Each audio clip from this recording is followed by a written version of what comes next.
Gaurko gobernu saioan, Sarrigunengo institutu berria eraikitzeko 5,5 milioi euroko gastua onartu egin da. Ikastetxe berria 2019-2020 ikasturtean hasiko da martxan, eta DBH-ko eta batxilergoko 6 lerro, hau da, 24 talde, izateko gaitasuna izanen du. Izan ere, eraikinak 8.000 metro kuadro pasatxo izango ditu.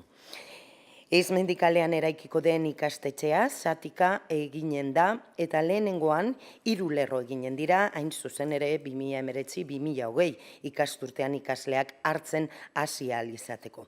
Inbertsioak Sarrigurenen eta Eguesibarren dagoen hezkuntza beharrei erantzuten dio eta era horretan udalarekin aldez aurretik hartutako konpromisoarekin betetzen ari gara. Gainera, eraikina autosufizientzia eta energia eraginkortasuna lehenetsiz eginen da.